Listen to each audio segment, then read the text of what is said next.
Olá!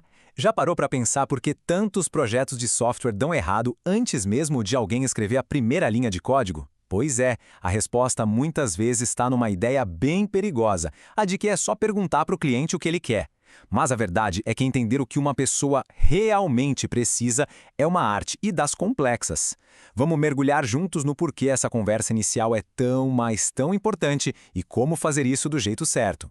Bom, o nosso roteiro aqui vai ser o seguinte. Primeiro, a gente vai entender o problema da comunicação, que é a raiz de tudo. Depois, para clarear as ideias, vamos usar uma analogia do mundo da construção. Daí a gente entra de cabeça no que é a tal da engenharia de requisitos. Espia como o processo funciona por dentro e no final a gente descobre por que, no fundo, todo esse esforço vale muito a pena.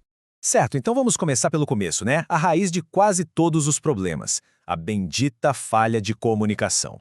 E a grande questão é essa aí. Para fazer um software, será que é suficiente só chegar lá e perguntar para o cliente o que ele quer? Bom, a resposta, como a gente já pode imaginar, é um sonoro não. E o motivo é simples. Clientes e equipes técnicas, na maioria das vezes, falam idiomas completamente diferentes, vivem em mundos paralelos. E olha só como isso fica claro aqui. De um lado tem o cliente, ele é mestre no problema, as necessidades dele mudam o tempo todo e ele fala a língua do negócio, dos resultados. Já do outro lado, tem a equipe técnica. O foco dela é na solução. Ela precisa de um cenário mais estável para poder construir e fala a língua da tecnologia. É nesse abismo entre o que e o como que nascem quase todos os mal-entendidos. Para a gente entender melhor esse abismo, vamos usar uma analogia que todo mundo conhece bem, a de construir uma casa. E essa frase aqui diz tudo, né? Pensa bem, ninguém em sã consciência chega para um mestre de obras e simplesmente fala: "E aí, constrói uma casa para mim." Seria um absurdo. Existe um passo antes, um passo que não dá para pular, que é contratar um arquiteto para desenhar a planta, para traduzir aquele sonho em um plano que dá para executar. No mundo do software, esse arquiteto tem nome. É o analista de requisitos.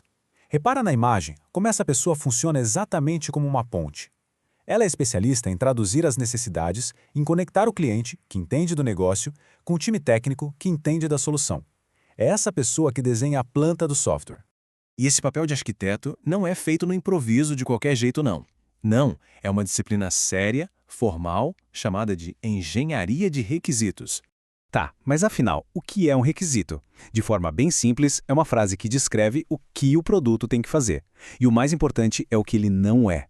Ele não diz como aquilo vai ser feito. Pensa no requisito como se fosse o contrato, o acordo que coloca todo mundo na mesma página, alinhando as expectativas.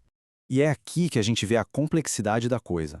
Um pedido que parece simples, tipo, eu quero um botão de login, na verdade, se desdobra em um monte de perguntas. Quais são os requisitos funcionais? Ou seja, o que exatamente esse botão faz? E os de qualidade? Ele tem que ser rápido, seguro? E os dados que ele usa? Tem alguma regra específica? Alguma restrição? Viu só, uma coisinha de nada abre um leque de detalhes que são cruciais.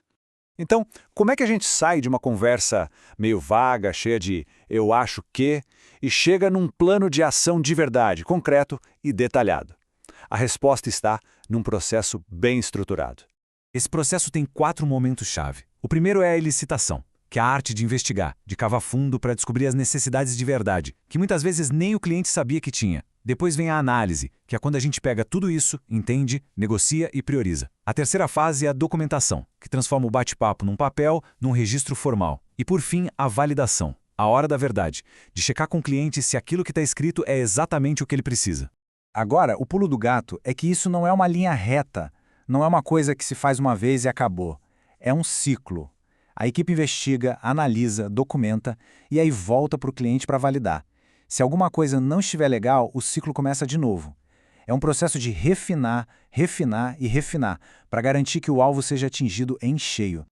Ok, eu sei, parece o trabalho demais, né? Dá um cansaço só de ouvir. A pergunta que fica é, por que se dar a todo esse trabalho? Por que investir tempo e energia num processo tão detalhado assim? A resposta é simples, porque a recompensa é gigante.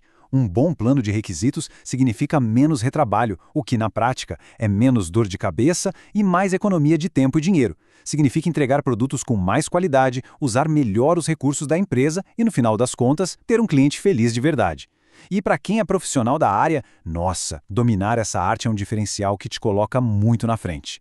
E tudo isso leva a gente para uma reflexão final, uma pergunta que amarra todo esse desafio. Se a gente sabe que a única coisa que não muda é que tudo muda, se as necessidades do cliente estão sempre evoluindo, como que um plano de requisitos pode ser considerado pronto, finalizado? A resposta é que talvez ele nunca esteja. Isso mostra que saber gerenciar a mudança é tão importante quanto foi descobrir a necessidade lá no começo.